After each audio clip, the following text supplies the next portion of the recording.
Elin McCoy, we met in April, I believe. Fine wine in Spain.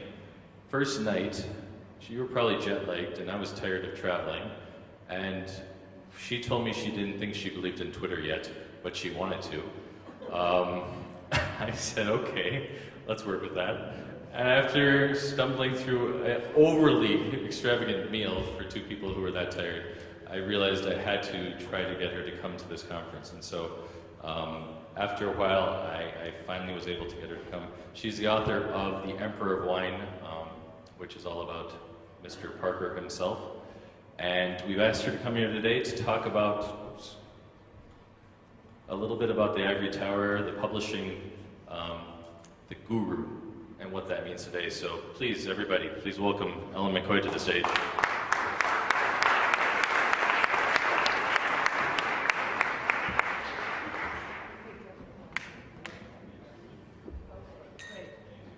Okay, thanks. I should also say that I'm also the wine columnist for Bloomberg News, and thanks for having me, Ryan. Thanks for the introduction. And he didn't really have to persuade me all that much. And by the way, I do have a Twitter account. He told me I would after I talked to him, and I do. Okay, so let me just start out by what I mean by beyond Ivory Tower wine criticism. You know, the internet and the explosion of wineries and wine regions around the world has really changed the entire landscape of fine wine criticism, and it's changed it forever. And I want to bring up just a few questions that I want to talk about. What do we mean when we say a wine critic? How have all these changes in the wine world and the internet shifted what that means and what wine criticism is? Is the whole era of wine gurus over? And last, what will wine criticism be in the future? So let me go back so we can understand where we're coming from. Our idea of what a wine critic and wine criticism are is firmly rooted in the rise of Robert Parker. He is the modern archetype of the idea of the wine critic, one that has dominated for really quite a surprisingly long period of time, a couple of decades. In the 80s and the 90s, there were a handful of print journalists like Parker, and it was clear what they did and who they were. Essentially, they tasted thousands and thousands of wines, sipping and spitting dozens at a time, in rooms with sinks, and sort of like a lab, almost. Then they wrote a tasting note for every wine, and they rated it. And most people followed Parker's lead and adopted the 100-point rating system. People judged what's in the glass, aimed to be objective, nailed down just exactly what made the taste of one wine different from another, and which was better. Usually the wines were tasted against the others, and some wines became losers and others became winners in a kind of tabletop wine Olympics. Often the critic had never visited the winery or the region whose wines he or she was rating. This is what I call Ivory Tower wine criticism, and it amounts to what I call the tyranny of the tasting note and the score. But there were other pieces to this image that were widely accepted by consumers, by people in the wine world, by the trade, as part of what a wine critic was. And some of these things are positive and some negative. A critic was independent, had no ties to the industry. The assumption was that a critic's take was definitive, that whatever they said had to be the true take on the wine. Wine drinkers and marketers and producers ended up believing in the power of one critic and one palette to spotlight a region, a winery, a single bottle, to move markets, be the guru, and be the one with the magic palette. So here's an example. When I was researching my book, I was talking to a producer in Spain, a new one, and he said to me, I have a great marketing plan. Parker is going to give my wine 95 points. I said, well, what if he doesn't give you 95 points? And he said, well, but he will, because I've made this wine to be exactly the kind of wine that Parker gives 95 points to. This is not a good marketing strategy anymore, if it ever was. And so all of these things and all of these beliefs about what a wine critic was and what were the parameters of being a wine critic was partly due to the whole landscape of the fine wine world.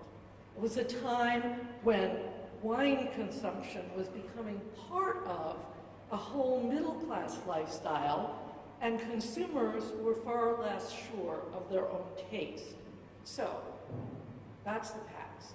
Fast forward to now, to 2010. Today, it's shifting completely, and it's not going to go back.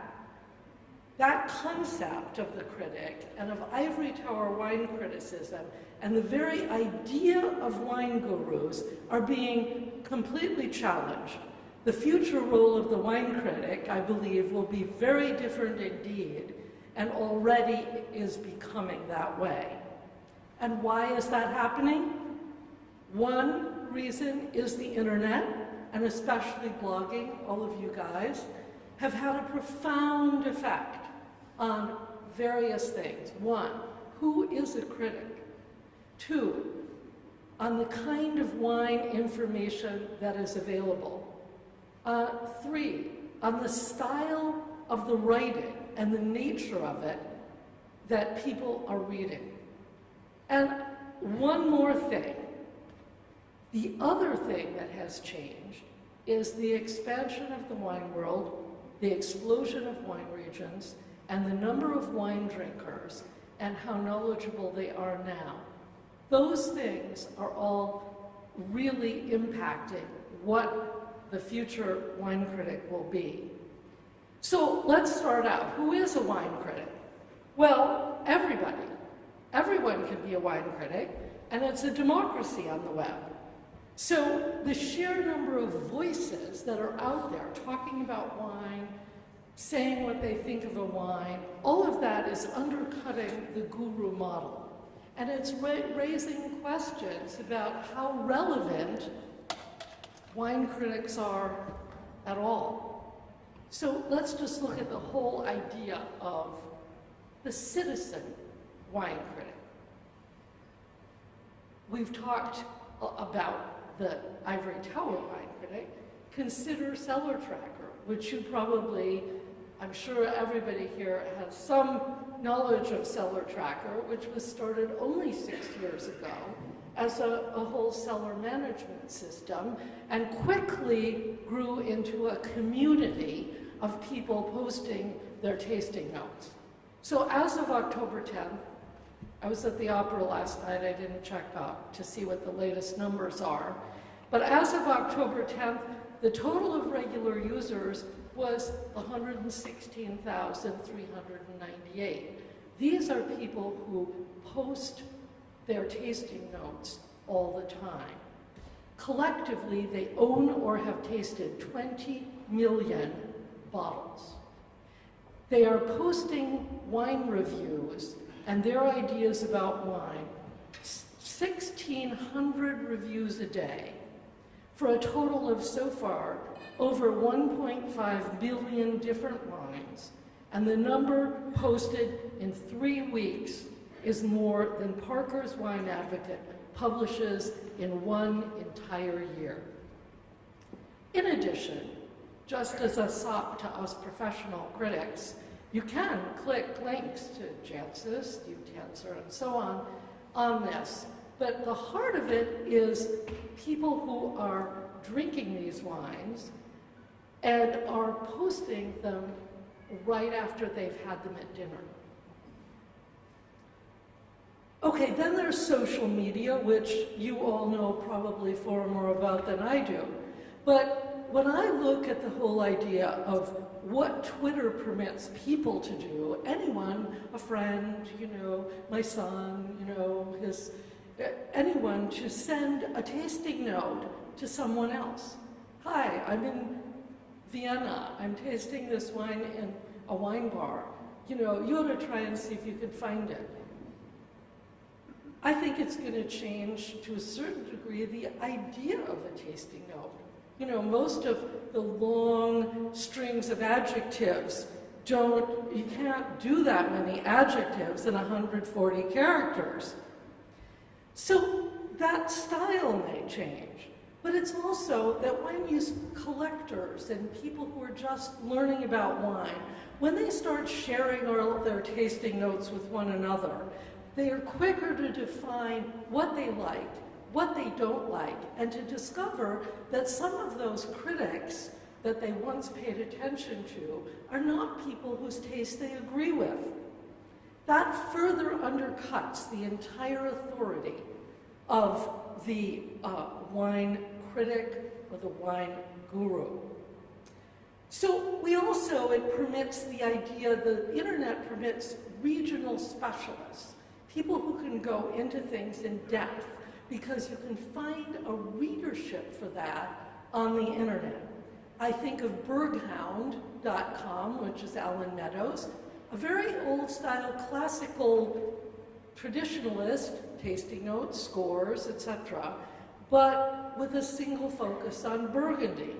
I think of someone like Alice Feirig, who has made a name, a new style critic, an advocate of natural wine, and is probably better known as a writer and as a personality than she is as a taster critic. So let me then say something about the blogging itself. I mean, now, my friend Tom Warg, I'm sure you're all familiar with Fermentation, the daily wine blog, he dates wine blogging as an active pursuit just from 5 years ago. Yes, there were people before that, but 2005 is when he says that really exploded. Now there are approximately 1,000, and people are starting one as we're here, right in this room. Somebody is starting a blog somewhere. The key point is there's no club, there's no union, there are no gatekeepers. Publishing a print magazine costs a lot of money, but it costs virtually nothing to start publishing a blog. And it permits a huge range of types of people and starting these blogs. I think of in the US, for example, somebody like Dr. Vino, who comes from a particular point of view, has a PhD and so on, to the citizen reviewer who is just learning about wine. One of my readers, one of my Bloomberg readers, for example,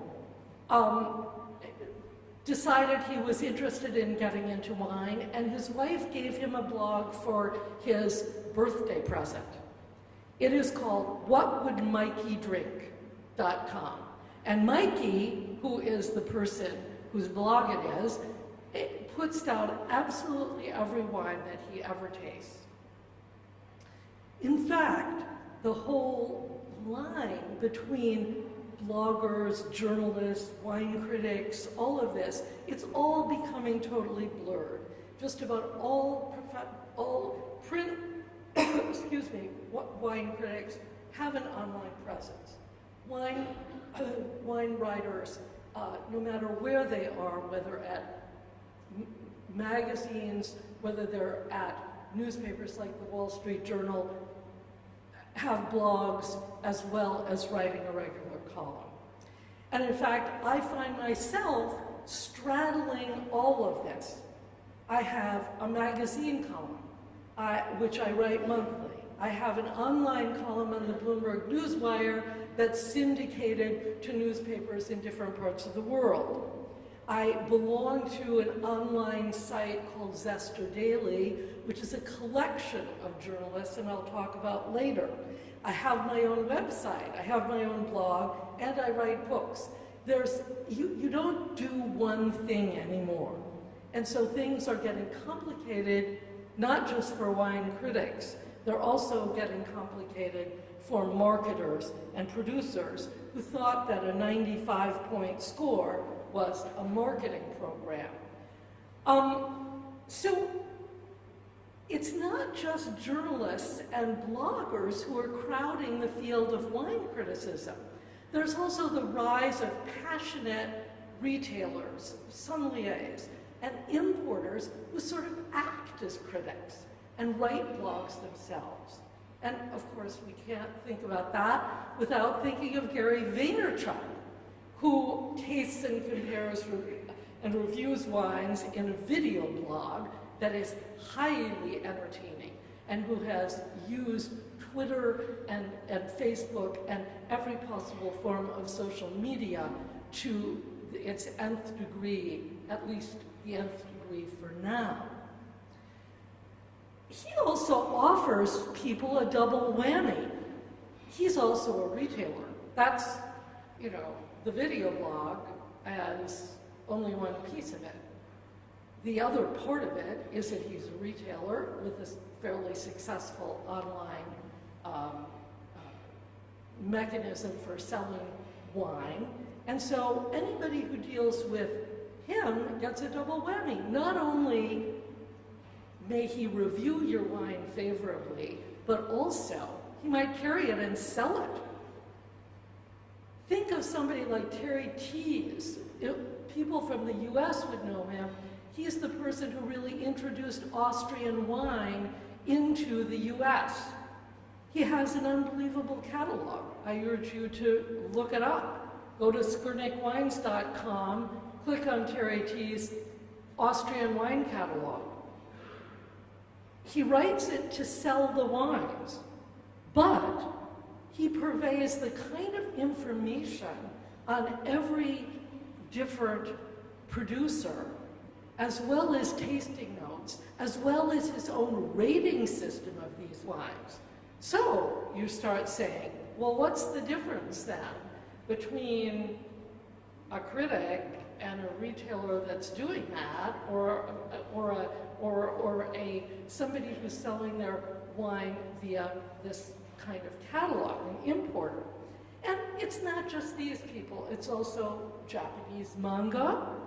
Believe me, The Drops of God, a Japanese manga or graphic novel with a would-be sommelier who travels the world looking for great wines. Chester Osborne of Derenburg Winery in Australia told me he was blown away to have all of the people selling his wine, the Laughing Magpie, Shiraz, totally sold out all over Asia. Can't we get more? Can't we get more? It was all because it had been recommended by the character in a graphic novel. And there's going to be a new celeb show on PBS television station in the US where celebrities are going to be asked about what they're drinking, what they like to drink. Now we have to compete with all of them too. And the effect of Sideways is still being felt. That movie that highlighted how fabulous Pinot Noir is, and in the US, Pinot Noir has seen no decrease and just keeps going up and up and up. So all these different ways that people are both receiving information that used to be purveyed by critics, and our recommendations and reviews are coming from all these places. What's left for people who are writing about wine in a very different kind of way? What can the role of the critic be in the future? Because as the internet supplies more wine information and recommendations than ever before, traditional critic scores and tasting notes become less relevant and less necessary. And that suggests some new directions for new style critics. One of the ways in which this shift is occurring is in style of writing. The internet has shifted, I believe, the style of how people talk about wine and how critics and readers relate to one another. It's a very different way of looking at things than the style of the tasting note with a zillion adjectives. First of all, there's speed. Any pronouncement can spread really fast. Not just a fashion in wine, but scandals, criticism, updates. Note to marketers, when people today, writers today, need information, they don't mean 2 weeks from now. They mean, do you have downloadable images of a particular label? Do you have downloadable images at all? Do you have information available that people can get quickly? Criticism of someone like Parker goes viral. It's almost immediate. Everyone knows what he said that was really, really stupid. So, you know, and if you have a reputation, believe me, you can't shape it anymore because it's going to be shaped by what somebody picks up from something that you said. There's no set format and length anymore. Nothing on the internet has to fit in a magazine or newspaper external design.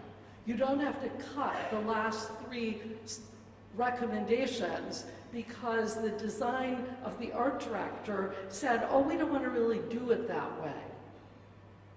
The internet is interactive. It's a way for readers to question, comment, and correct by posting publicly and immediately. It's very, very unlike print media. There is not that immediacy, and quite honestly, when you look at the comments, you know that no magazine gets that many questions, comments from readers. So that interaction also connects people. It promotes conversation. At its best, dialogue and fairly lively dialogue as opposed to accusations, although those can be highly entertaining. And it creates these communities of people who have something interesting in common. There's no style or subject that's imposed from outside. At magazines and newspapers, editors have a lot of sway. The target audience has sway. The blog model can be whatever anybody wants. It can be freewheeling, it can be personal, it can be quirky, it can be really entertaining and funny, it can be opinionated, edgy, provocative. It can have a lot of attitude, voice, and writing style. I think of how people have responded to Gary Vaynerchuk's crazy pop culture references to taste, and his insane props that he does all sorts of things with wrestling figures. This is not my forte, wrestling figures and wine. However, I also love Blake Gray, if you don't know his blog, which is only 1.5 years old, but one of his recent things was hilarious comparisons between the Yankees and the first growths of Bordeaux. This would not appear in a magazine, believe me. So the internet is burying this style of ivory tower wine criticism. Even if it's not dead yet, I mean, it's still very powerful, but it's becoming a smaller piece of what we mean a wine critic is. So what about, I better check my time here. What about the whole idea of how the wine world is changing and the change in the kind of consumers? Because that is also affecting what people can write about and who will be reading what they write. There's a huge, huge explosion in the number of wine regions. 30 years ago, there were a fixed number. There was Bordeaux, there was Burgundy, there was Champagne, there was Port. That was what critics wrote about. Yes, the Rhone Valley. Yes, Italian wines, but in the US we didn't get very many of the top ones. From Spain, what we knew in America was a lot of Rioja that was very old and white wines that had so much wood no one really liked them. Then there was California, which on the East Coast everyone poo-pooed. So that's changed completely. No one even had heard of Gruner Veltliner. Wine was something special that you had on special occasions, and so you needed to know something. You felt you had to know exactly what you had to know facts and figures and information about wine before you could even enjoy it. Nobody feels that way anymore. In the past few years in America, people have learned to say Blaufränkisch. They have learned about grape varieties that they never even, people didn't even know existed. So there is no way that one person can keep up. And what that has meant is that there are opportunities for all of you out there and everyone who is blogging and writing about wine. Because if you're living in Tuscany, if you're living in Barcelona, if you're living in some other wine region or near some other wine region, you can become a specialist in that so much more quickly than the generalist, old-style, traditional guru wine critic ever could. And we have a whole explosion of wine in restaurants where there is a whole different idea about learning about wine in restaurants and wine with food. I mean, I know, as someone said to me like about 15 years ago in the US, that some lunch that was designed to let wine journalists understand how wine went with food. One person who wasn't a wine journalist turned to me and said, "I don't get it. Isn't wine supposed to go with food?" People were just learning that this is what wine is for. And wine columnists and wine critics of the past were not covering it. Consumers know more than ever before.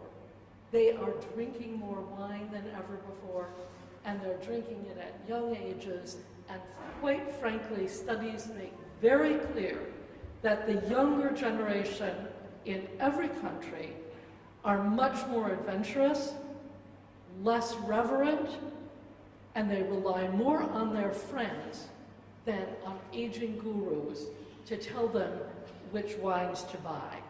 Plus, they believe that all information is on the internet. And there are layers to what they want to know. Even retailers who now have a point of view. Yes, there are big box stores, but small retailers have a whole idea about what they're selling and what they want to sell, and it has a personal meaning for them. All of this continues to undercut traditional ivory tower criticism. So we're in a new time, and a big area of shifting and transition. And there are pluses and minuses to what's going on. And I call this the pluses and minuses of the unfiltered zone. And among the minuses, I see one big problem, and that's the blurring of a lot of boundaries. Boundaries between selling and critical reviewing, boundaries between promotion and telling an interesting wine story, blurred boundaries between being a mouthpiece and telling the truth. Now, some of this also has a little bit to do with money. I'm not going to really talk about how you make all this work financially, because that would take a lot of time. But I want to say that there is some value in the old print model of journalism. Having an editor critique a story meant that it was fact-checked, it was copy-edited, it met a publication's standards for relevance, for reader interest, for style, and insistence on reporting both sides of the controversy, if it's a controversy. In my view, marketers and PR people, I'm talking to especially, that it's not the role of a critic to promote a brand. For most of today's wine critics who lack that whole oversight that publication provided, it comes down to having a personal code, which of course everybody was part of the print aspect too, but it's even more powerful now. The kind of personal code, the rules that you set up for yourself to maintain journalistic integrity and credibility. Finding that line is getting more and more and more difficult, but that only makes it, in my opinion, more important to have one. Who are you writing for? Be clear in your mind who that is. But unfiltered journalism is also a plus. It's a plus because very few print wine journalists can say exactly what they think. Their editors may not even like wine, and they can't see the point of buying wine, and they urge writers to stick to what's cheap and readily available. This is one of the big reasons so many stories, at least in the US, seem limited to 10 great Chardonnays, or holiday sparklers, or what to serve with Thanksgiving dinner. How many of us taste hundreds and hundreds of really boring wines? But how many stories do you see in print about that? Movie critics trash movies all the time, but most publications shy away from criticizing wines that are boring, overpriced, overrated, and just don't want to deal with that issue. And there are huge issues in the wine world that are out there. Just take climate change for one. There are amazing stories that should be told. Online wine critics are ones who can write about those things and should write about them. And writing about those things allows everybody who is a new style wine critic to get a platform and an identity and build their own personal brand. Because if you don't have your own personal brand, it's going to be more and more difficult to get people to pay attention to what you say.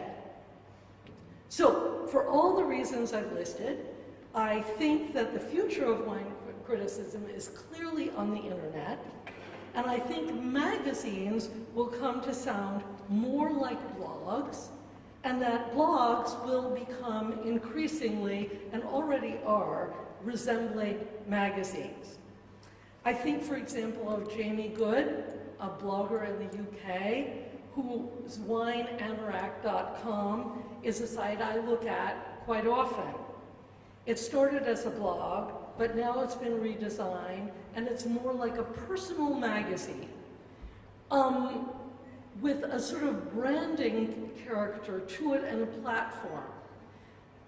Jamie tackles all sorts of controversial topics, from his own scientific perspective, and he wrote one of the most interesting pieces on what a tasting note is a few years ago. Unfortunately, I can't find it because of his redesign. One model for the future is the collection of wine critics in one specific internet location. As an example, zesterdaily.com, that I'm affiliated with, has about 35 journalists who have reputations that they've built, and we all have this site together. And we have hired 4 editors who read over everything, who look for misspellings, and who say this sentence doesn't make sense. And yet we write exactly what we want on whatever subject we want to. I think there may be more collections like that, and I think bloggers themselves might find interesting ways to, in addition to just linking to various blogs, there might be a way that could be more connective than just having a link to someone else's blog or website on your own.